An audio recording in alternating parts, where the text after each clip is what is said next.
কেউ কেউ আদায় করে না। বছরে নামাজ 5টা নামাজ আছে, কতগুলো 5টা নামাজের মুসল্লি আছে, আর কতগুলো 7টা নামাজের মুসল্লি আছে, আর কতগুলো মুসল্লি আছে 8টা নামাজের মুসল্লি আছে, আর কতগুলো নামাজের মুসল্লি আছে 360টা নামাজের মুসল্লি আছে। এখন আসি 5টা নামাজ কারা পড়ে, যারা পঞ্চগানা 5 ওয়াক্ত নামাজ পড়ে তারা হচ্ছে 5টা নামাজ, তারা পঞ্চগানা যারা নামাজ পড়ে তারা হচ্ছে কি পঞ্চগানা নামাজের মুসল্লি। সুবহানাল্লাহ। আর 8টা নামাজ কারা, কোনো মানুষ যখন ইন্তেকাল হয়ে যায় এলাকার মধ্যে বা আত্মীয় স্বজনের মধ্যে মানুষ যখন ইন্তেকাল হয়ে যায়, ইন্তেকালের পরে জানাজার নামাজ পড়ানো হয়, তখন দিয়ে জানাজার নামাজ আদায় করে এটা 8 নম্বর মুসল্লি, 8টা নামাজ বলা হয় এটাকে। আদিক হঠাৎ একজন মানুষ ইন্তেকাল হয়ে যায় তখন জানাজার নামাজ পড়তে যে মানুষের লজ্জার কারণে যেতে হয়।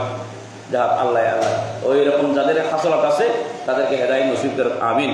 এখন আসি 7টা নামাজ। 7টা মানে সপ্তাহে একদিন জুমার নামাজ। আমার রাসূল বলেছেন যে এই ব্যক্তি 3 জুমা ছেড়ে দিবে, তার মধ্যে মোহর মেরে দিবে, সেই মোহর মারে দিবে, তার মোহাম্মদ থেকে নাম লিস্ট বাদ দিয়ে ফেলবে। এখন 3 জুমা ছেড়ে দিচ্ছে, ভাষাতেও বলতেছে না 3 জুমা ছেড়ে দিচ্ছে। মুসলমানের মধ্যে আছে, মুসলমান এবং কাফরদের মধ্যে পার্থক্য হচ্ছে নামাজ। কিন্তু আমরা নামাজ পড়ি না কেন? যে নামাজের মধ্যে দৌলত আছে, যে নামাজের মধ্যে সম্মান আছে, যে নামাজের ভিতরে ইজ্জত আছে, যে নামাজের মধ্যে খোদা আছে, যে নামাজের মধ্যে আল্লাহ আছে, যে নামাজের মধ্যে রসুল আছে, যে নামাজের মধ্যে মামাফের মধ্যে দোয়া আছে, যে নামাজের মধ্যে নাই কি আছে? এমন কিছু নাই যে নামাজের মধ্যে বাকি নাই। নামাজের মধ্যে আল্লাহ সবগুলো রেখেছে। সুবহানাল্লাহ। আল্লাহ বলে ইন্নাস সালাতা তানহা আনিল ফাহশাই ওয়াল মুনকার, সূরাতুল আনকাবুত। আল্লাহ বলেন অশ্লীল সমস্ত খারাপ কাজ থেকে রব্বুল আলামিন নামাজের কারণে আল্লাহ বন্দার কাছ থেকে বান্দাকে আল্লাহ কি করে বিরত রাখে। সুবহানাল্লাহ।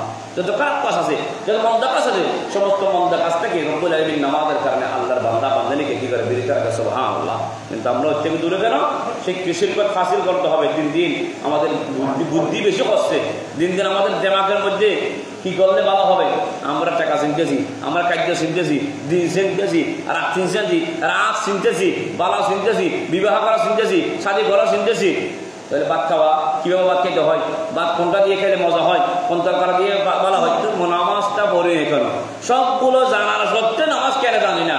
খবরদার পড়তে হবে।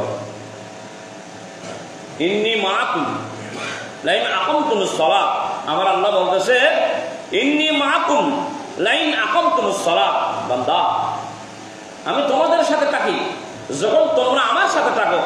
তার মানে আমি তোমাদের সাথে থাকি যখন তোমরা আমার সাথে থাকো, অর্থাৎ তোমরা যখন নামাজ পড়ো আমি তোমাদের সাথে থাকি। সুবহানাল্লাহ। আমার রাসূল বলেন তোমাদের নামাজ কখন কবুল হবে?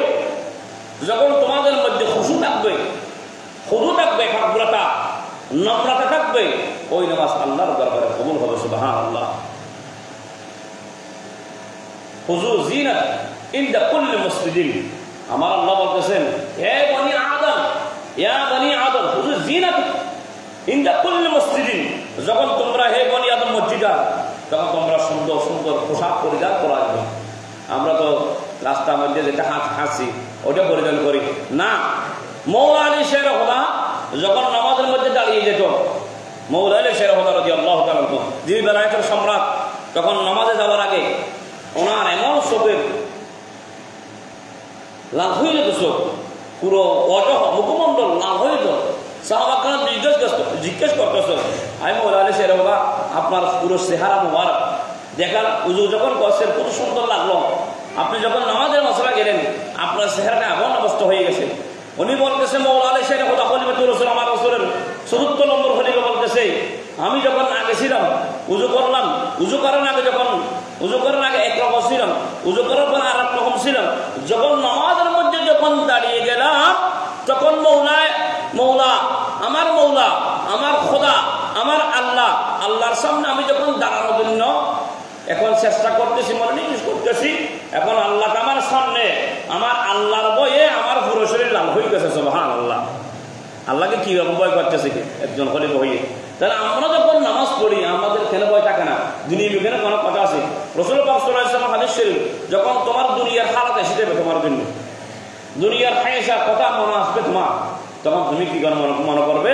তোমার নামাজ, এ আল্লাহ এই নামাজটা আমার জন্য জীবনের শেষ নামাজ, আল্লাহ তুমি যদি আমি এখন বাইরে খতে না হাতে যদি তুমি মালাকুল মত পাঠাও আমার জানতে চলে যাবে, এখন আমি এন্তেকাল হয়ে যাব। আল্লাহ আমার এই নামাজটা মনে হয় শেষ নামাজ, খোদা আপনি এই নামাজ কবুল করেন। যখন ওই অন্তরের মধ্যে যখন ওই কথা আনবেন, আপনার খুব আপনার বয় বিধি এসে যাবে, তখন আল্লাহর দয়া এসে যাবে। সুবহানাল্লাহ। এই জন্য আমার রাসূল পাক সাল্লাল্লাহু আলাইহি ওয়াসাল্লাম বলেন, মাল্লাহুল মাওলা ফালাহুল কুল।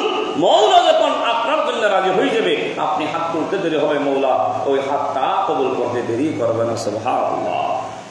এতে এইভাবে আপনারা কি করবেন? ইবাদত বন্দেগী করবেন। আমাদেরকে সেভাবে ইবাদত বন্দেগী করার তৌফিক দান করেন। আমিন।